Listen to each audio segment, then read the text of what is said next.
Okay, well, thank you everybody for joining us for the second part of the seminar. We had yesterday where we talked about the what's going on with tariffs and the impact the tariffs are going to have, and also about the impact of what's going on with immigration, and also about the big beautiful bill.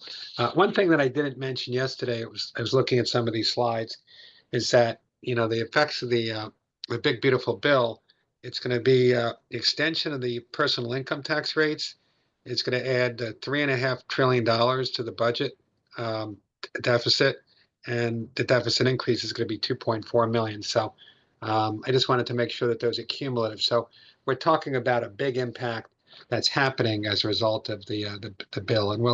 And the thing is that, as we talked about yesterday, the impact of the bill is going to have a real stimulative effect starting in the first quarter of next year as everybody starts to get back their refunds. So, um, we'll if people want to learn more about that, we will.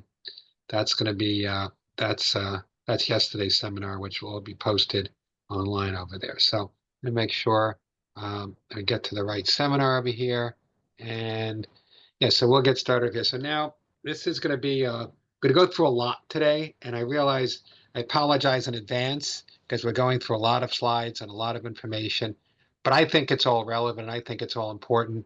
I think what we're going to probably do maybe in the future, like last night's seminar was short and sweet. It was like, 15, 20 minutes.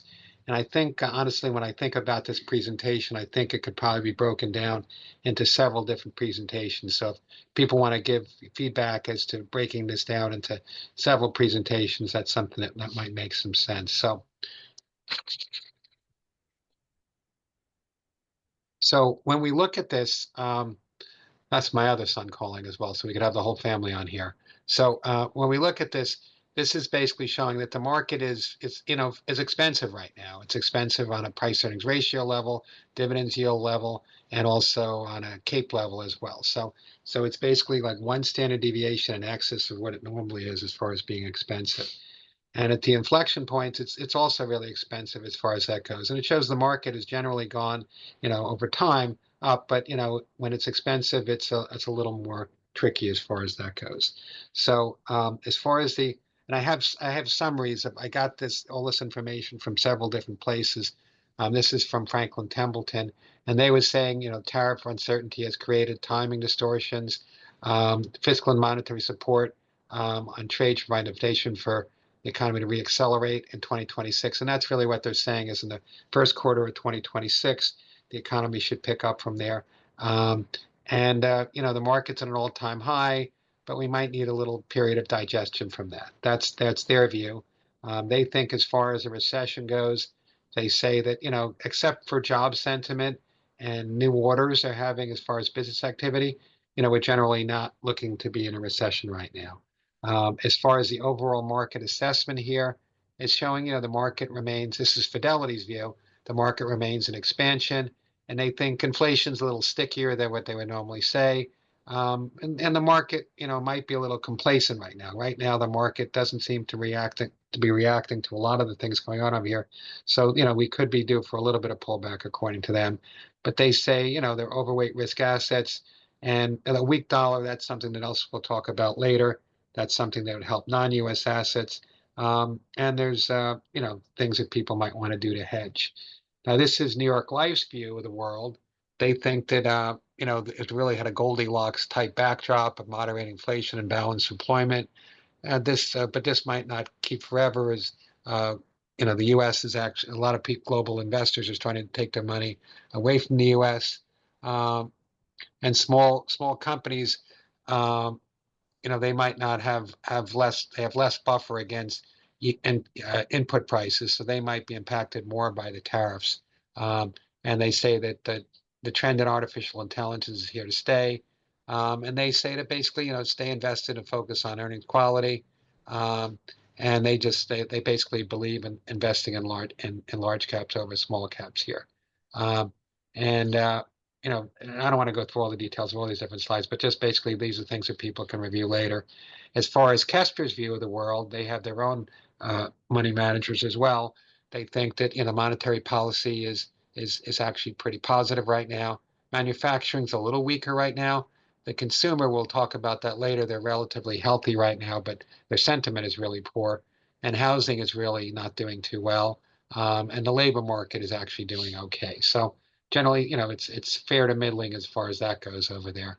And Goldman Sachs' view of the world is that there's elevated market volatility, stock dispersion, um, and they say it can be a key risk of bull market with some big volatility. So they think you really look at tax loss harvesting. International equities are looking at over there, and they think that it makes sense to look at a bunch of liquid alternatives and things over there then too. And I'll have these slides available for people to review later so they can see those things. As far as a recession goes, basically the economy's doing okay. There's some areas that looks like we might be going towards a recession, but in general, that doesn't seem to base case that JP Morgan goes. So that's a 2-minute overview of a lot of different slides of what's going on over there. Now I'll go through the rest of the presentation here. So when you look at equity market valuations, there's really very few bargains in the market. The market is very expensive on a valuation perspective. And when you look at it from all the different sectors over there, I was looking at this on another slide. The only thing that's really inexpensive at this point in time is really energy. Um, Now, the question is investing at all-time highs, is that something that makes some sense? And the thing is, it actually does. It looks like historically over time, investing at an all-time high, you can still, you want to make money even in that situation. We've had already like 15 all-time highs already this year. So, and again, the market could continue to go up from there. So it doesn't necessarily mean that because the market's at an all-time high that you should take your money out of the market. Um, Now, this is basically what Franklin Temple was saying, is that they think as far as jobless claims goes, they think it's something that, even though the numbers might not look that great now, sometimes there's some seasonality to these numbers as seasonal employment for that. So that's their view of that. Now, the main thing, this is probably, in my view, probably a whole different presentation. So just let me know if you think that we should break this off. But this is talking about the consumers and the importance of consumers. When you look at consumers are about 70% of the overall growth economy. So when you look at this, the consumers basically drive the economy. So when you look at this, they're actually in excellent health. Their balance sheets are in excellent health. Their debt to service ratio is really excellent. Now, the one thing to be a little concerned about is you see the spike over here. I was looking at this, that there is a spike going on right now as student loans are now being paid back, and there's a big spike in that, and also as far as credit cards. So that's something to keep an eye on. Is and we'll see later that it's the wealthier people are driving the economy right now, and the poorer people are having a harder time making ends meet. Now, when you look at this as far as consumers and as far as their saving, consumers are doing well as far as what's going on with that, what they're spending their money on. And it shows us, it's interesting to show the spike here that happened in durable goods during COVID. But right now, they're still spending money, which is interesting. And the personal savings rate has actually depleted a little bit. A lot of the money that was floating around as a result of the money that came as a result from government handouts and things like that, that's all been taken back right now. And now, as far as the consumers go, they're pessimistic about the economy. It's really like an all-time. It's one of those all-time lows they're getting for over here. Now, what's interesting about that is when consumers think the economy is really sucky, that's actually a good time to invest. It shows you, that would mean that you want to invest in the market when the market's at a low. It shows the average S&P returns from a consumer confidence trough is about 25% in the next 12 months. So again, we're going to give you both sides of the case over here then too. And again, this is showing you again another slide that shows you after consumer sentiment is really low, and it is really low right now, that it's not a bad time to invest. Now, even though consumers might say that it's a really bad time for them, you know, they're still spending a whole lot of money with all the tariff-related uncertainty. They're still, they're actually still out there spending money. So they might be saying one things in surveys, but their actions speak louder than words. And again, this shows you that retail spending is hanging in there. They're actually still spending a fair amount of money. Um, Now, this is the part that I was telling you about, that the top 20% of earners make up a disproportionate share of consumer spending, accounting for slightly more than the bottom 60%. So what that means in plain English is that the wealthier people, their spending actually, they help to drive the economy a lot more than the bottom 60%. So they're spending a lot of money over there. So it's kind of like a tale of two different segments going on over there then too. So that's what's going on there now. As far as what's going on with consumers, with as far as mortgages and things like this, for those who are thinking to buy a house, um, this is something, it's not, right now the higher interest rates are not really affecting the economy too much, because a lot of people are locked into interest rates, to lower interest rates. While the current 30-year fixed interest rate is around 7%, the average American has a 4% mortgage. So it's something to think about. That's something but it's also for those who don't have a house, those unfortunate people who don't. I thought was very interesting. It says, based upon mortgage rates, median income, and median home prices, the cost to own a home makes up about 46% of the median income, up from 29% pre-COVID. And that's largely a result of interest rates being higher and home prices being higher. So it's really not a great time for young people to be buying a house, as my kids will attest to. Um, and this is something that it's a housing shortage is out there. There's few homes being built, and existing homeowners are unwilling to give up their low mortgage rates. And that this is saying over here that mortgage rates would need to plummet in order to incentivize housing turnover. So we're kind of at this standstill right now in the housing market. Now, this is kind of a summary of what I just talked about. Consumers are in great shape as far as their balance sheets. Their savings are being drawn down, so that's a concern. And the higher earning people are actually generating the majority of consumer spending. So I got this from several sources, and it's basically the same story over there. Now, when you look at this is basically showing you that basically all parts of the market are fairly expensive. Large cap is fairly expensive. The only thing that's really a little bit under its historical percentage is really small cap value. Everything else is actually, and maybe is a small cap blend. But again, there's a caveat that some people think that small cap could be more impacted by tariffs and things like that. Now, despite all the things going on in the world and all that, the outlook for corporate earnings, this is what New York Life says, is still positive, even though it's facing growing risks over here. So now, that was one presentation. Now you can sit through the other presentation. This is something which we're going to actually be talking about in greater depth next week. This is talking about whether you should invest in the Mag 7 or not. So with this is something that I think is really interesting. It shows the U.S. is leading global destination for AI investment, outpacing the next 10 countries by 2,000 data centers. So if you believe in AI, and I do, there's going to be a lot of improvements from AI. The U.S. is really leading that charge. And as a result of that, there's a lot of tech spending going on over here. A lot of these companies are on a race to build the next biggest data centers. So they're all going out there. The Metas and Microsofts and Alphabets and Amazons are out there doing it. And they're spending a lot of money on those things. Now, as a result of that, what's happening is electricity generation and consumption there's a huge demand now for electricity, as partly as a result of a growing economy, but largely as a result of these data centers.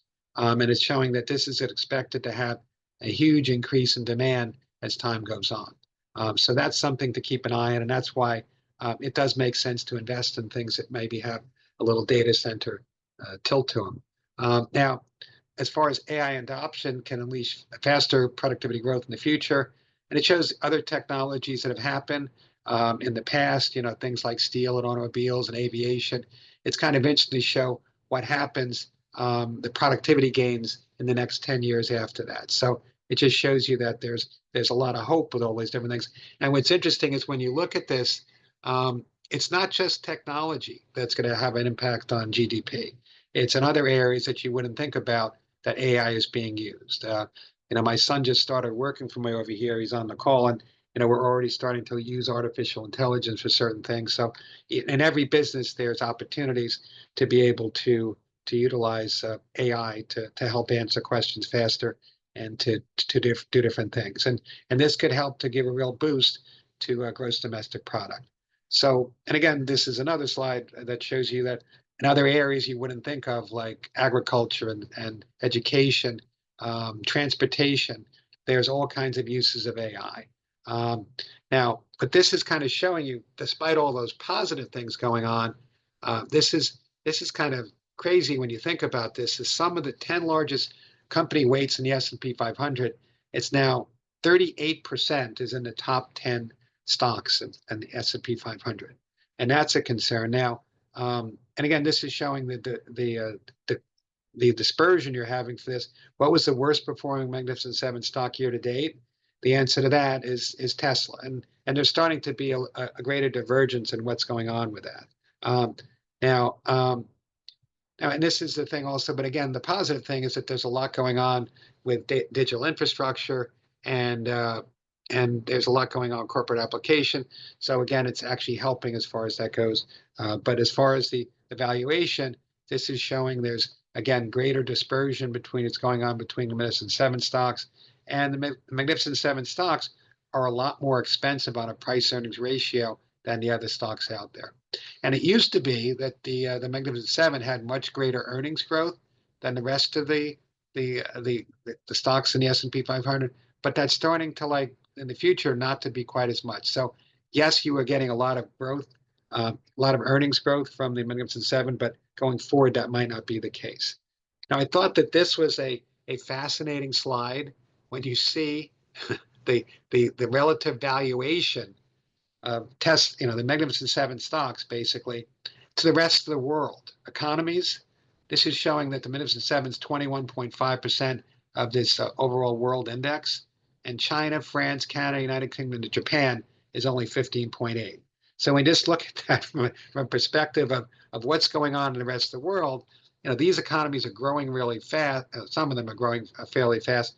It just makes sense to not have an over allocation to stocks with those type of valuation.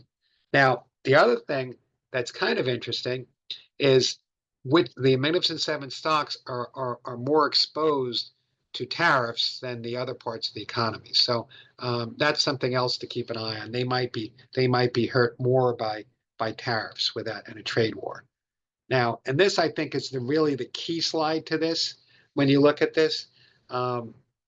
And I think this is something we're going to do a social media post on this. But this is something that I think is really interesting. It's saying, where are these dot-com darlings? These are the stocks that are, as of the year 2000, in the top 10 of the S&P 500. These are what you had over here. And how many of these stocks are still in the top 10 now? There's only one of them. That's Microsoft, which I find to be fascinating. It shows you, like, all these stocks that you like have. I guess I'm old enough to remember, Cisco and Intel and Citigroup and Lucent.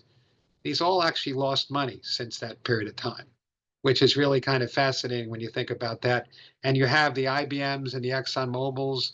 They actually, in the GEs of the world, were made a little bit of money. Actually, GE not much, but compared to the S&P 500, really not even close to that. So it kind of shows you that it's really you really have to think twice before having an over allocation to those type of stocks, because these darlings of back then, soon we're not darlings anymore for that. So and this is actually a similar slide which shows you on a world basis.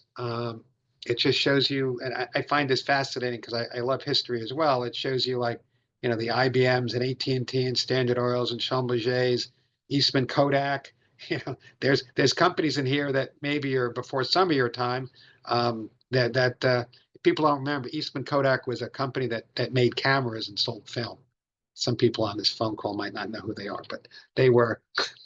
I don't want to seem really old. But anyway, so this is kind of showing you over here that the Mag 7 to the Lag 7. It kind of shows you the Mag 7 actually, went down a lot, then it came back up again. So, but even with that, it's and I have to update these slides a little bit to see where it is today.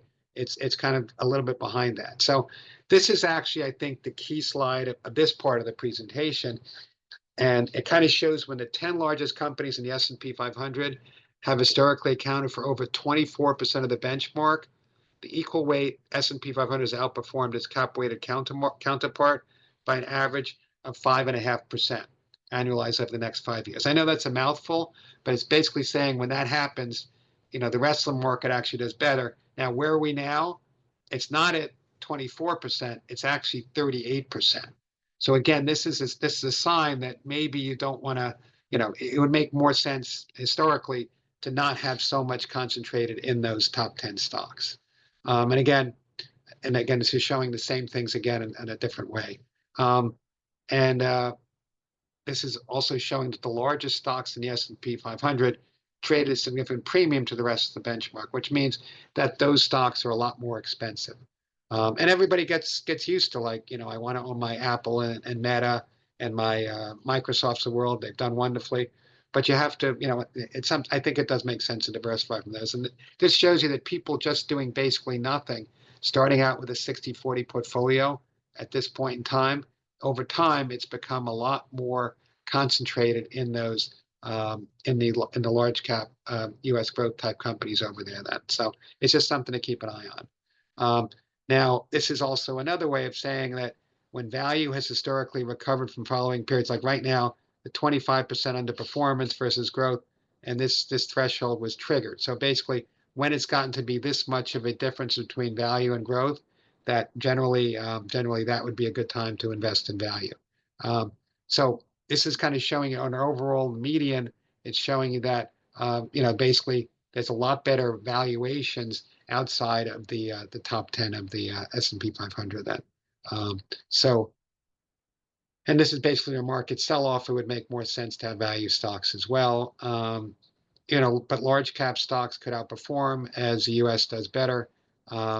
And basically this is the New York Life's view that you don't want to invest too much in small caps. So, but then again, when you look at this, it shows you that when small and mid cap stocks have historically recovered following periods of sizable 15% underperformance versus large cap stocks, and again, that happened. So basically, it's showing you that the small and mid cap haven't done that well. So maybe that is a good time to invest.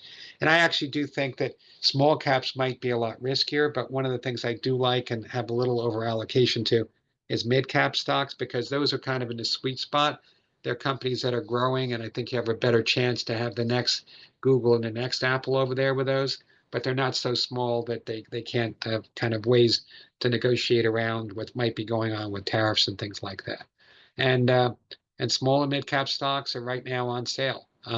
So with that, now what's interesting about this is this kind of shows you the valuations of different things out there, and the value of the different sectors. Like the large cap have a lot of information tech, and they also have a lot in technology, and how the different sectors are actually look at and invest in these different sectors over here.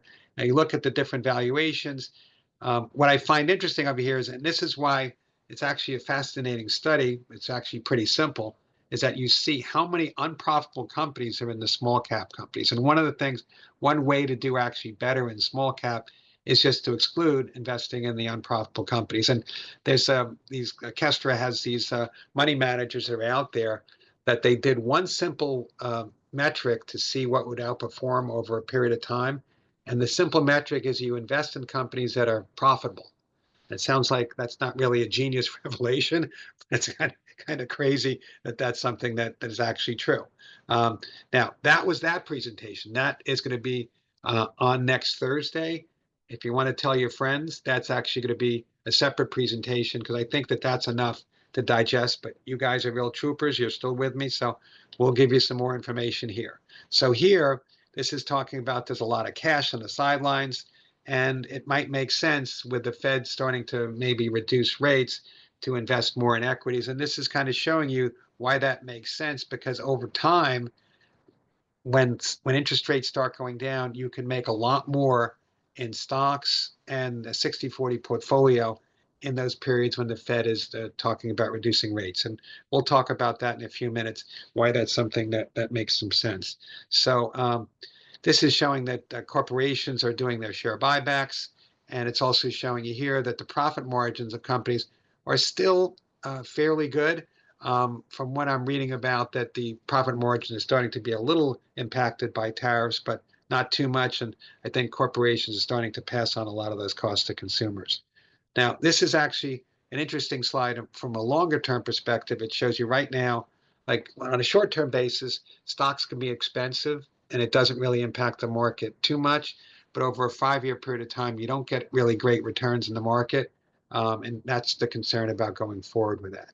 Now, I find this to be an interesting slide, as this kind of shows you as far as like which companies, which sectors you think would have a fair amount of cash. And you see this, it's actually the technology and the consumer services things that have a fair amount of cash. And those same, high tech companies are actually investing a lot in research and development. And I think it's really important for companies to invest in research and development because that's where they have their future growth in that. So when you look at this, this is showing that value is actually fairly is much less expensive than growth, but it's still on an overall basis compared to long-term averages is a little bit expensive. So when you look at this as far as consumer services and all that, it's just basically the consumer confidence is a little bit lower. And this is about even about household sentiment. Business confidence is starting to slow down a little bit over there. As far as the components of GDP growth, this kind of shows you that overall consumption's still up, and the government spending starting to slow down a little bit, but that actually is going to be helped a little bit by some of the things in the big beautiful bill as far as that goes. So as far I studied this chart just before the meeting, and it just kind of show you all the different sectors out there. And I looked at this. The only thing that's actually on a relative value basis is cheap compared to its long-term average is actually energy. Real estate was actually pretty close as far as that, but everything else is actually overvalued compared to what it's been historically. And this kind of shows you the whole goal of having a diversified portfolio is to have a lot of different asset classes out there. And you don't want to necessarily pick the winners over here all the time of the asset class. You want to have a diversified portfolio. So when you look at this, this is showing you that qualified investors are putting more money towards private markets. And that's some of the things we actually, have access to. We have a lot of cool different private equity infrastructure investments, and we'll talk more about infrastructure in a few minutes, private credit and multi-asset strategies. And this is when you look at like the endowments of the world and the FPL pension funds of the world. These are the companies that are actually they're having like 20% allocations, 30% allocations to these. And what this is also talking about is there's a lot more access to this for the average person. People with $1 million in assets or even sometimes less could actually get access to these things. Now, as far as this is actually one of my favorite things to invest in right now. Infrastructure, I agree with New York Life on this, is actually a really interesting thing to invest in. And there's a lot of opportunities here.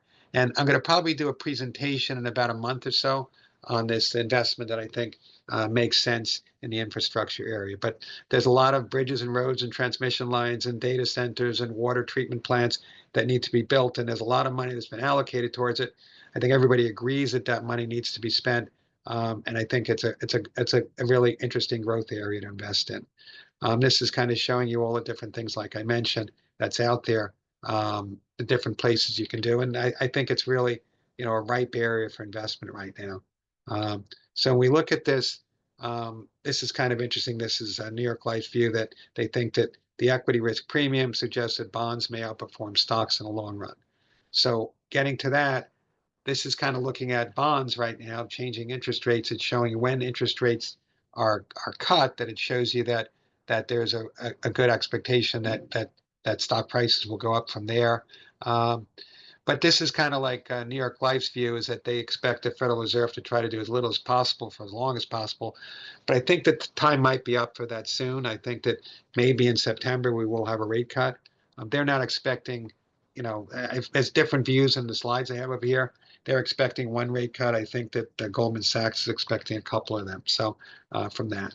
And this kind of shows you that the long-term trend that the Federal Reserve is looking at is they're expecting rates to come down over a longer period of time. But this is kind of, these all are going to be impacted by the impact of the budget deficit going forward for that.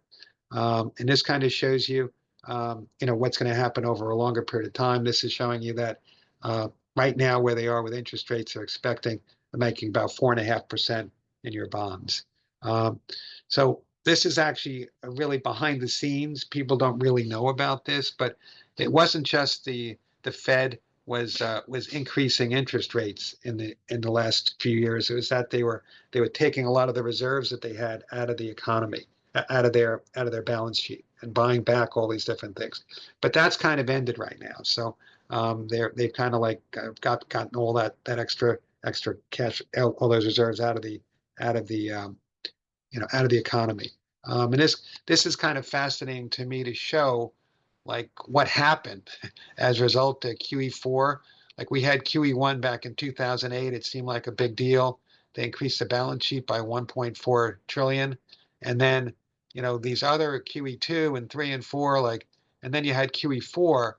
This happened during the pandemic. It was like crazy. It was like 4 times what was QE1 over here. Then so all this money was thrown into the money supply, but most of it, a lot of it, has actually come out right now. Now, if you knew what interest rates were going to do, you can kind of figure out what is the best thing to invest in. But I think that there's different parts, different bond sectors are actually impacted differently by all these things, and that there's interesting areas. And I think when you look at the bond market, there's actually some interesting opportunities in there, but now because interest rates are higher and you're able to get a decent interest rate on some of these things right now. Now, one of the things that the Federal Reserve is going to be looking at is inflation. They want to see what's inflation going to do. And with this, it shows that inflation is, historically pretty low, but compared to what it's been in the past, this is what they're looking at, the core CPI, because that's the one that's actually, probably a better reflection of what's going on in the economy. They take out things like food and energy because those things really they're a lot more. They move a lot faster with that. But this is a number that's a concern. This number has actually come up a little bit with that, and it shows you the different areas that's going on, the different inflation that's going on in the world. I mean, in the U.S. right now, and that's something to keep an eye on. And there's certain areas that there's greater concern over there then too. Now, the good news is inflation has moderated significantly from its post-pandemic high, and it's inching close to the 2% target. That's what the Federal Reserve wants to have, but it's probably going to go up a little bit from here. So it's one of those things that's going to be really hard for them to get back to that. So the question is whether they move the goalpost and cut rates from here, or whether they stick to having that 2% target. But even with inflation coming down, the average consumer is saying, hey, I still remember, how much eggs cost 3 years ago and how much they cost now. So this is where they look at it like Wall Street's looking at the rate of change, but the average Main Street is looking at how much things cost now. And that's one of the things that's a concern, and that's why consumers maybe feel they don't feel so great about the economy. And they're also, the concern is with some of the impact of what's going on over here with inflation, that ultimately consumers might cut back a little bit, which actually could counterintuitively lead to a slowdown in the economy, which could ultimately lead to layoffs. That's the concern that some people have right now. I think that's the view now, is that I think that people thought that at the beginning of the year there'd be like 3 or 4 rate cuts, but now with inflation sticking up there a little bit, there's a divergence in views, but I think it's probably going to be maybe 1 or 2 rate cuts before the end of the year. So that's one of the concerns you have over here. And one of the concerns is that if people start expecting things to be higher, consumer inflation expectations are high, then that actually could lead to higher inflation. So that's one of the things the Federal Reserve is concerned about. So when you look at this, when you look at banks right now, they're actually doing a little bit better. They're tightening their businesses are tightening their lending standards. For consumers, it's a little bit leaner, but and loan demand has improved a little bit, but it's basically a little bit of slowdown as far as that goes now. As far as the risks of upward risks to inflation stem from both new tariffs and existing pressures, that's a concern right now. Is that tariffs from we talked about last night, that the Goldman Sachs came out and said that they thought that 70% of the tariffs, which which I mentioned last night, are raising about $2.8 trillion in revenues. A lot of that money is 70% of that they think is coming from the consumers. So that could have an impact on what's going on with that. And when you look at the different inflation components, I always find this really interesting that there's certain areas like auto insurance. Like right now, we have an auto insurance claim. These are the things that we're getting very expensive, but they're calming down a little bit. But the major component of a lot of these things is shelter. That's actually 40% of that, and that's actually staying fairly high. But there's different areas that it really you want to look at and see what's going on in all these different areas that are driving inflation.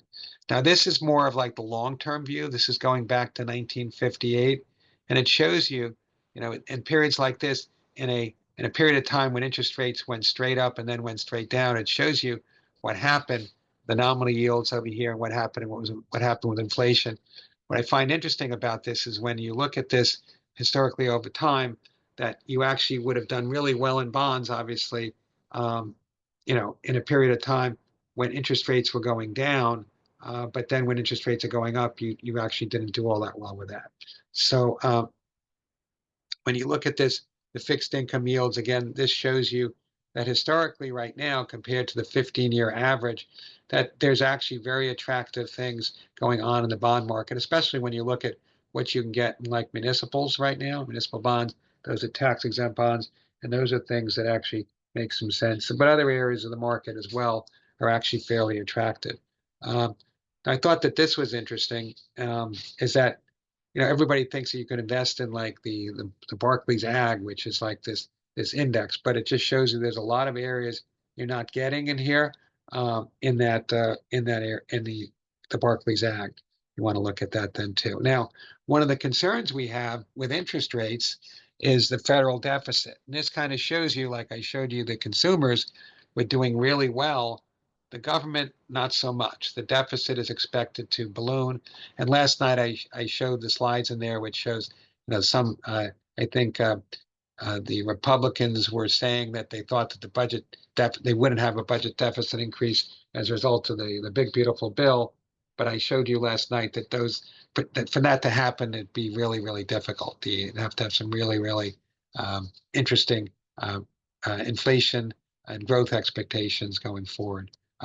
So I think that probably what's going to happen is that the federal deficit will increase, and that's a concern going forward. That what's happening is right now the federal deficit is actually, what's happening with net interest expense. This amount is going up, and it's going to start crowding out all these other things. You can see that the interest expense is already greater than what we spend on defense, and the concern is why the government wants to have interest rates lower is because that's costing them more money. So if you have 19% credit cards in your home, you want to. It's going to be very difficult, in the future to pay off your bills, and going forward, that's going to take up more and more what's going on in that. So, when you look at this, corporations are actually have moderate signs of stress in corporate. So there's not a few more bankruptcies, but not too many going on over there then too. And this is kind of showing you, which I was talking about before. I find this fascinating. So it's showing you historically that in a rising rate, you would have lost money in bonds actually, in a rising interest rate environment. But in a falling interest rate environment, you would have actually done pretty well, in that you wouldn't have made as much as the S&P 500, but you would have done pretty well. So right now we have fairly high interest rates, and the hope is that interest rates will go down from here. But I think with some of the things going on with the federal deficit and the policies going on with what can happen with the higher prices as a result of maybe what's going on with immigration and tariffs, it might be difficult to get interest rates down too low. This is showing with unemployment and wages. It's showing that wage growth is actually picking up over here and staying fairly high, which is interesting. And I think that the impact of the immigration, what's happening there is that wage growth should stay high, because I think they're going to have to pay workers a lot more to do a lot of these different jobs over here then too. Now, as far as oil is one of those things which is very, very volatile thing, and that's why I think it's important to not have that as a CPI. That's why it's not in CPI core. Prices, right now are fairly high, but they've actually come down a fair amount. And there's there's some hope. Maybe we'll have some peace in the Ukraine, and maybe things will calm down a little bit. Right now, things are working out okay in the Middle East. So maybe there might be more oil coming in this market, and the U.S. is still still producing an awful lot of oil. So that's actually something that I think should help keep oil prices down. And this is kind of showing the labor market starting to show cracks in the service. Um, the hiring is slowing down a little bit, but wage growth is still there, but it's slowing down a little bit there then too. Um, Now, this is kind of an interesting slide. It kind of shows you that immigrants actually led to a lot of the wage growth going back in 2024. So you take those people out of the economy, and we talked a little bit about this yesterday. That's gonna slow down the growth of the labor force. Um, Now, as far as municipal finance, this is what I was talking about before. This kind of shows you that uh, actually it's very attractive to buy these tax exempt bonds. You can actually do pretty well, if you're in a high tax bracket. So it's something to think about. And when you look at the balance sheets of what's going on with the states, they're actually in pretty good shape as far as that goes. So this is the last step over here. This is talking about international investments, and this could be a whole seminar unto itself. This is showing the U.S. dollars declined 11% in 2025, and that's not too dramatic. It's actually the dollar was actually fairly high, so it's not too bad as far as that goes. And part of it, the question is, why did that happen? Is it because all these countries decided not to buy in the U.S.? And I think it's actually, I don't think that's really the reason, but it actually, what I found interesting over here is they're still buying, but they're just buying a lot less. So that I found interesting. It's not that they're selling off what they have; they're just buying less, which is slowing down, and that's partly why the dollar weakened a little bit over here. Um, and this is some people will say, "Oh, the dollar is going to crumble, and there'll be, people invest in Bitcoin or they'll invest in the Chinese renminbi, or and I think that that's not happening. That doesn't seem any evidence of that right now. But the things that helped keep the dollar going down a little bit is the trade balance, which that's one of the things we're trying to do with these tariffs, is to help the trade balance there. And then you also have the interest rate differentials going on over here. Right now, our rates are still relatively high because in Europe and Japan, they've actually cut interest rates more. So sometimes dollars go to where that is. But with that, when you look at this, the dollar still dominates. It's not. I don't see any evidence in the next several years that people are not going to be going into the dollar. And this kind of shows you, like, if the dollar is weakening a little bit, which I think is going to happen. I think the dollar will weaken a little bit. That is actually when global equities actually do better. So it's something to think about. And we do have some interesting investments where you can get some outperformance in global equities as well. This kind of shows you on the overall world perspective.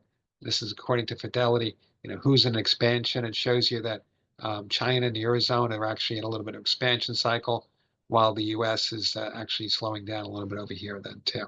Um, so, but from a valuation perspective, it shows you that pretty much everything is expensive, except maybe China and maybe the UK are a little bit undervalued. But what happens, which is interesting, is uh, when the dollar when things change and international does better, there's like a 10-year period where that might happen. So it's actually happened a little bit in the beginning of this year. So the question is whether that's a sign for the future there for that. Again, it's outperforming this year as far as that goes, and the whole global economy is actually doing really well as far as that goes. Now, when you look on an valuation perspective, the rest of the world is actually much less expensive than the U.S., and the dividend yields you get outside the U.S. are actually much more attractive. So there's reasons why it might make sense to look outside the United States for that. And we always have allocations outside the United States, and this is actually showing that overall you want to have places where there's a lot of growth, and there's a lot of growth in places like India, and the expectations there are that growth will be greater actually in the future as well. And the forecasts of growth in these other places are actually kind of interesting as well. Emerging markets has much greater growth forecasted going forward into the future. So that's kind of where it makes sense if countries are growing, economies are growing, that probably should have greater stock performance going forward. I thought that this was an interesting slide. It kind of shows you, like everybody thinks like, oh, the US has done much better, but it kind of shows you if you took NVIDIA out of the equation, it kind of shows you like, it's right in line with the rest of the world. So you have, you might have one stock that's actually making the US look like it's actually, the returns are that much better. And this kind of shows you by imports what's going on over there. Global equity market capitalization, what's going on in commodities. And I got one more section over here, and we'll call it a day. I appreciate everybody for staying here this long. This is kind of showing you why it makes sense to invest in emerging markets. This is kind of showing you like you have greater growth in the middle class in places like India, Indonesia, and China. And that makes sense that as people, get into the middle class, they'll buy their TVs and cars and refrigerators and things. And it kind of shows you, what happens in those various countries. And that's why I think it makes sense to have a little bit allocation to emerging markets as well. And this kind of shows you it's like a dual threat, as they say. You're getting greater yields, and you're also getting greater growth in these emerging market economies. And it's all sounds good in the short term, but in the long and I mean, in the long term it sounds good, but in the short term, it's it's going to be difficult with this potential of tariffs impacting them and things like that.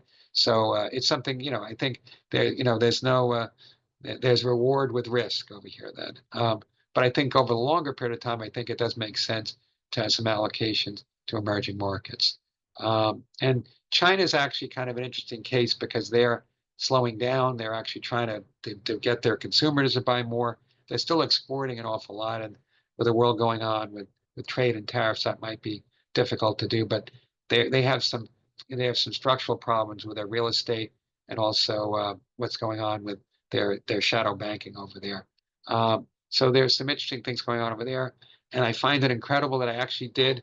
I think in about 45 minutes, we just went over 100 slides. And the amazing thing about it is I think we still have 14 people on the call. So I commend everybody for hanging in over there with me. And now we can open up your microphones and we could have some questions. This is where it's not just me doing a monologue. Anybody have any questions? Hey, Stephen, on the AI front, so is it best to invest in AI firms or companies that can, I guess, streamline their productivity or whatnot using AI That's an or increase excellent their question. productivity using it?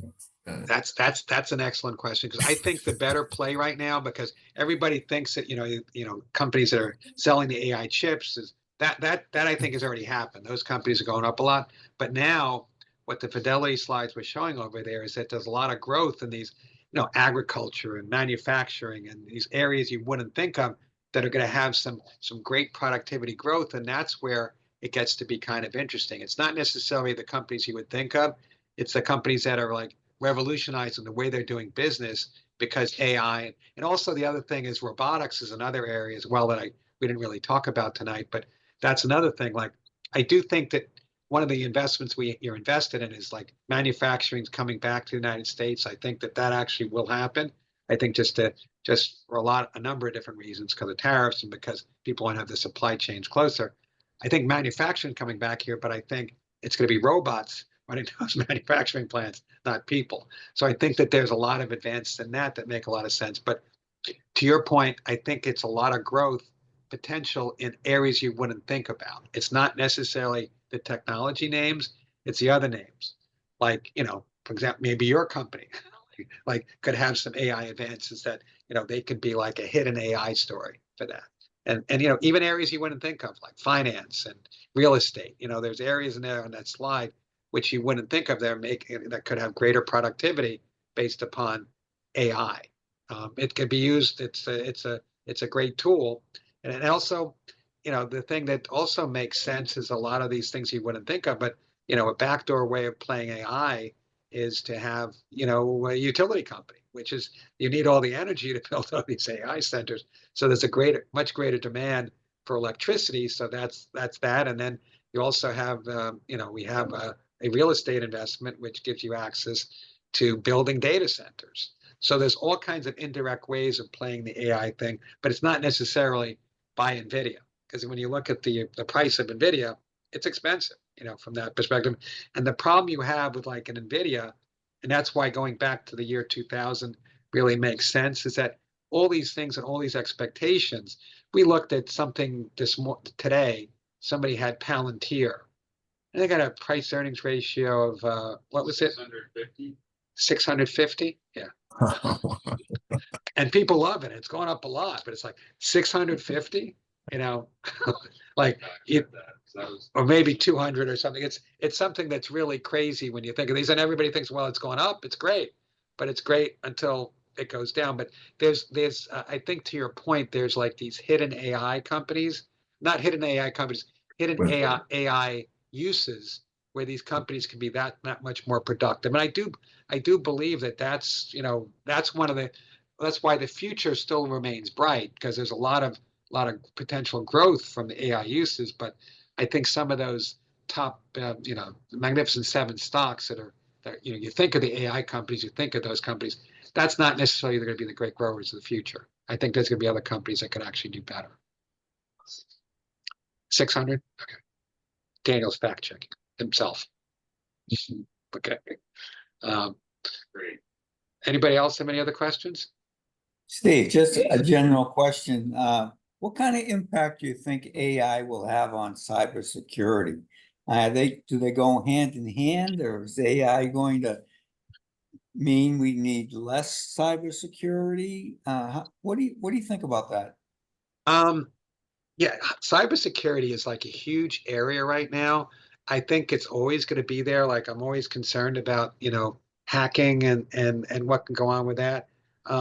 And you need to have somebody like minding the store. I was reading this article about this person who was talking to their AI, and it's like the AI started to hallucinate and started to like tell them that they came up with this wonderful invention that was going to, cure mankind. And the person like went down this rabbit hole, and it was like, and then he checked another AI source like to see where he was with it, and he was just like, it was like nothing. And the person spent he didn't leave his house for 6 months. He thought he was going to be the next Bill Gates from that.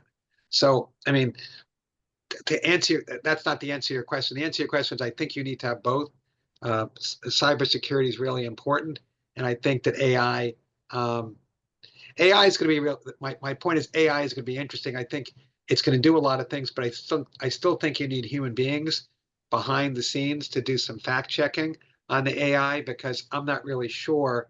Sometimes, sometimes what they tell you, you have to have a reality check. It's not real for that. So, and they're getting better, but it's something you have to check on. But to answer your question, Larry, yes, you do need to have, you need to have cybersecurity, because there's all kinds of concerns about people hacking into your information. But I think that's a separate issue. I think you need both, but they're not necessarily related in that way. I think that you need AI is going to have advances in what's going on over there, but you also need to have, people making sure that your security systems are actually intact. Anybody else? Stephen, how do you think of stocks in terms of expensive versus inexpensive, and what's the measure? I was just What showing are you you over there. using? It was on a price earnings ratio, and we also looked Okay, on the uh, PE. we looked at the PE, we looked at the cap valuation, we looked at the dividend yield compared to what it's been in the past. Okay. There's also different metrics you look at. There's a cash flow metric you can look at, which is kind of interesting. And you could also there's a number of different metrics you can look at. Price to book used to be what the value people looked at, but the problem is that there's less the balance sheets of people of companies 30 years ago versus today are different for that. So I think that price to cash flow might actually be a better metric to look at. But we look at all the different metrics to see what's considered to be, a cheap stock, so to speak, and an expensive stock. But, price earnings ratio, when it gets to be, crazy price to sales and price to earnings, like it's very interesting when you look at those companies from the year 2000 You know, Mhm. you might not have been around then, Curtis, but they were when I was around. people were investing in they were the people said they were investing in eyeballs because it wasn't like, well, it didn't matter if the company was making money. It's like as long as that eyeball was looking at your screen, one day that was going to turn into money. So it kind of Uh, shows you that a lot of people, when I see PEs of 600, you have to think about how much does that company have to grow to yeah, to to to, reach that to reach valuation. that. And it's Yeah. like if it's not growing 40% a year for the next and companies just don't grow 40% a year. That's Yeah. why that's why I think that there's more interesting opportunities right now in the mid cap stocks. And that's we I think you might have missed that, but I'm going to have another talk on this. Uh, the Kestra has this guy who's a Cornell professor, and he's also he's really brilliant. You have to listen to him speak. I don't know, you might have missed that one. If other people missed it, I think it's worth having again.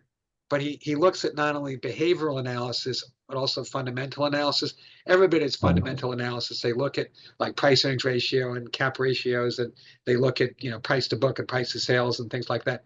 But he also looks at behavioral analysis, and he's the one who talks a lot about what people looked at before. And what he said, which was interesting, is that he had a slide in there which talked about Sun Microsystems. I don't know if anybody remembers that stock, but Mhm. that was a stock where he had a quote from the CEO at that point in time, and he was saying that I couldn't tell people in my my my talk to Wall Street that I can't meet these valuations for the stock. It's not possible because like it's just like you look at the growth, like I can't grow at 40% forever. And Sun Microsystems is not on that list, but that's another stock which at one point went down in value because it's really hard to meet those expectations. And also you have to, like Tesla this year is down in price, and Tesla's a great company. They're doing wonderful things, but when you look at the valuation of Tesla, the valuation of that is worth more than all the automobile companies in the country around. So how can that be worth more than all of the companies around?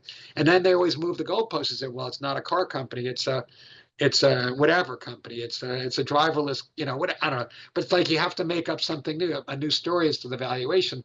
I don't know.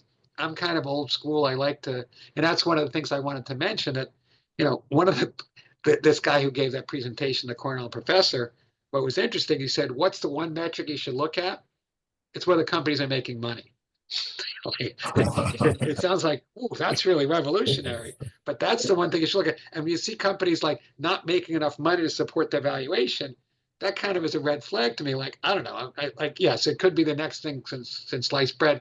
But this Cornell professor, when he was talking about things, that's really what he was talking about, the behavioral analysis. Like, everybody wants to invest in Bitcoin. Everybody wants to invest in these things that have already gone up a lot. But it's like, what is really the true value of it? I don't know. It's hard to figure that out. So you really have to take a step back and see, does this make sense for the next thing? And that's why this Cornell professor, when he was talking, he really liked, and the Kestra investment management people, Kara Murphy, they like the mid cap stocks because those could be the next. They can grow 5 times as much. It's hard for the next Apple and Microsoft and Google, for those current companies to grow 5 times as much. There's not enough people to buy iPhones for Apple to have that much. But these other companies, the mid-cap companies, they could grow 5 times as much. So you kind of like have to take a step back and say, okay, I still want to own these companies, but do I want to own exclusively to those companies or have an overweight to those companies when they're already like overweighted in the S&P 500? So I think I went on a little soliloquy over there, but I hope I answered your question. Yeah, yeah, no, good. I mean, even on the mid cap stocks though. So you're saying the the PE on the mid cap stocks are more reasonable? They're more reasonable because you could expect more growth, more Well, reasonable growth okay, on got those. it, So got when it. you look at the price earnings to growth ratio, they're more reasonable as far as that goes. And I Yeah, do like small caps in the long term, but the problem is that small caps could be impacted a lot more by tariffs because they can't adjust their yeah, supply. They can't, you know, their supply chains they can't be as, that's what I'm hearing about. A lot of companies are actually being a lot more nimble, like, maybe not get it from China, you get it from here, and they can kind of like get it from different sources. If you're a small cap company, it's like, you're kind of stuck. Like this is where I get it from. This is what I have to do. Yeah. Diversity companies. I didn't hear that, Daniel. I think you were. Daniel said that mid-cap companies become small-cap companies Oh, when they're big, but going in the wrong direction. Right. yeah, you'd like to go this way, this way rather than this way. That's cool. I get to see my finger moving up and down over here. Anyway, that's what happens here in the mountains here. But anybody else have any other questions? This is actually more fun for me than me just talking for 45 minutes. But I commend all of you on a Thursday night for listening to me, because I said to myself, do you realize you just went through 110 slides in 45 minutes? So that's quite a lot. And the beauty of this is that I realize it's an incredible amount of information to anybody to digest. That's why I love the fact that this is recorded. So anybody here who wants, because any one of those slides I could have talked about for a half hour. So anybody who wants to study those slides in greater depth, that it's there. It's going to be on the website probably in 3 or 4 days, and then you can study, or you can ask me any one of these slides what's going on with it. Anybody else? I think you answered my question that I was going to ask about Bitcoin. My sense is Bitcoin is like a meme stock where you have two special things going on.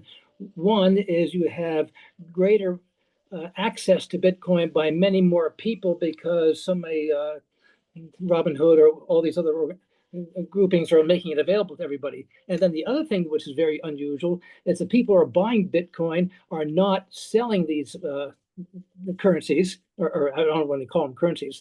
They're only buying. They're these believers. So as more and more people have access, so it could go up for quite some time. But eventually, my sense is probably the same as your sense. It's going to sound like the year 1635, 1636 in the Netherlands, when there was this bubble in tulips, and it came crashing down in a very nasty way. It's just that the Bitcoin could last quite some time, and people are willing to ride that momentum for a long time. But somebody's going to get left holding the bag because there are no fundamentals behind it, from my sense. Yeah, I kind of agree with you, but you do have, the Trump administration is kind of, touting it, and it's kind of they're actually backing it. Yeah. And the thing is, I can make the argument both the pro and the con of it. The pro of it is, I know that it's something that could be another currency but I just don't, but I have a lot more cons about it because I just don't believe in it really. I just don't think there's anything really there. I think it's something that it's difficult.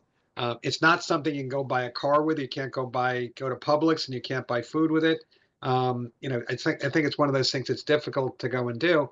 But there is like these people, like I have a client who's got, he bought a couple $1 million with it, and now it's worth $20 million. And he's telling me I'm an idiot.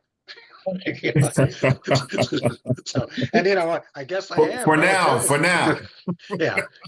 So was the tulip guy back, as you said before, Dan. Like he was really smart until, there's a famous economist also who lost a lot of money in the Great Depression doing these things, and other people as well. I just don't see the value of it.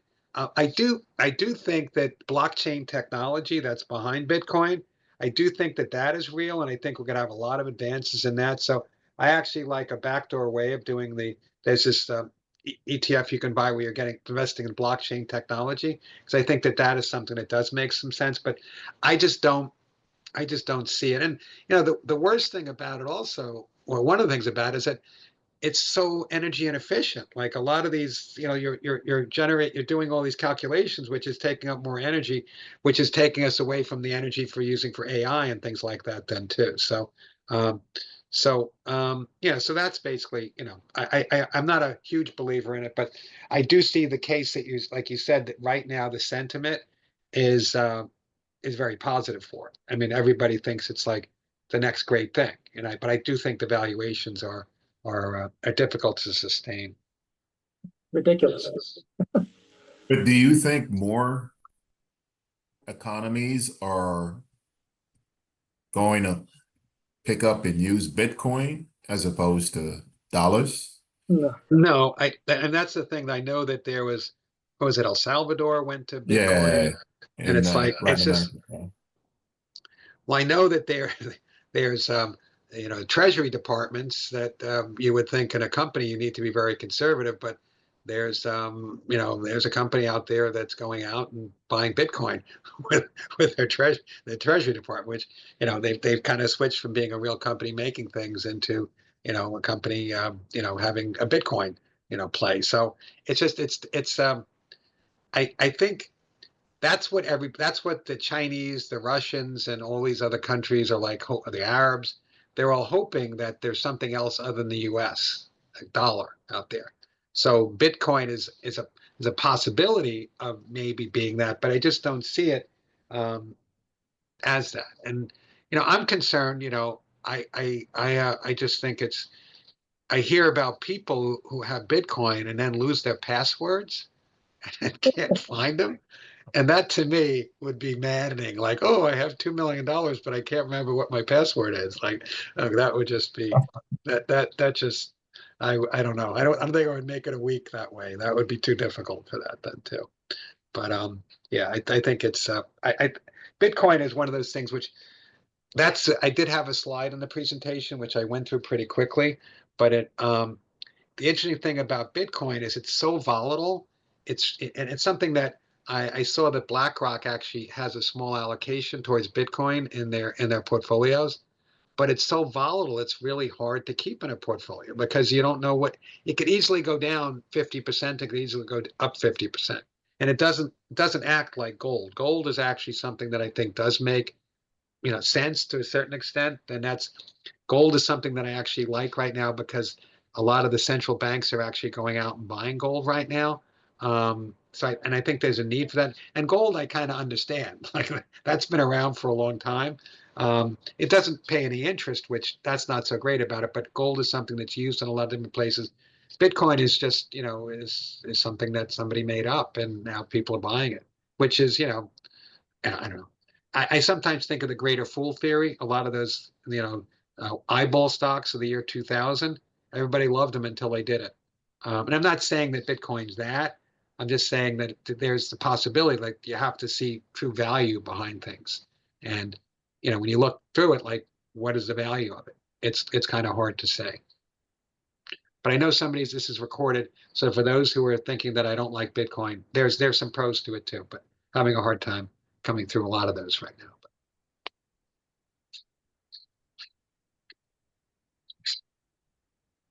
Wow, this is fun. We can stay here all night. Any more questions? I don't know. India. You mentioned India as a growth country.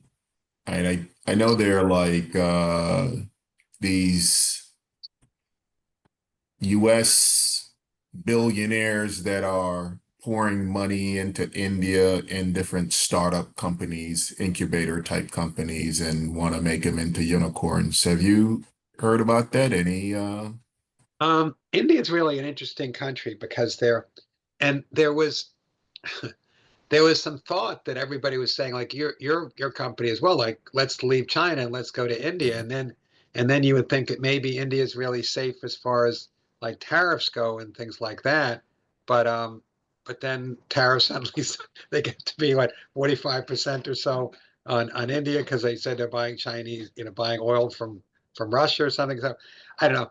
I think that India is a great place. There's a great middle class there, and they're going to get to be um, as the middle class gets to be greater, there'd be more spending in that. And I think that there's a lot of opportunity and a lot of manufacturing could go to India as far as that goes. But um, they have some issues with their infrastructure that has to be built up, and they have some issues as well. But I think I always like to go to where there's growth. And when you have real growth, which is, GDP growth, when you think about an emerging middle class, you have, people getting richer, that's always a good place to invest. And you would expect, like long term, I would expect growth in the US to be something like 2%, really at most. And you expect in like emerging markets like India to be like 4%. So over a longer period of time, you would think that those economies would grow faster, and you'd be able to make more money for that then too. So. Anybody else have any questions?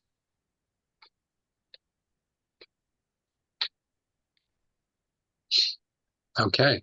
Well, Curtis and Danny are the only ones asking questions. Nobody else asks anything. Nobody else is showing your face. Maybe they just want to hide over No, there. they sent me all their questions, Steve, Okay. and I'm just the narrator. Oh, is that it? Is that it? Yeah. Oh, is that the hand? Is that what the hand means? What? There's a hand up over there. I don't know if you're like the designated question person over there. I don't know if that's what that means. But anybody else have any? Oh, Curtis could ask another question if he has one. His hand is up. I Oh, don't is know what it? that Oh, means. I don't know. I see. Maybe. Oh, that's my screen. Okay, that's not. I thought your hand was up. Now Dan's hand is up, and now Daniel's hand is up. Okay, so I think that's enough for me. I think I've talked for like an hour and 15 minutes, and I really commend everybody for hanging in there this long. This is a good use of time for me. I get to visit with a lot of people, and I think it's all recorded. We'll see for posterity as to who watches this, but thank you everybody for joining us. And anybody has any additional questions, feel free to give me a call. Great. Thanks, Steve. Thanks, Okay. Steve. Thank you, guys. Thank you, Steve. Thanks a lot, Steve. Bye.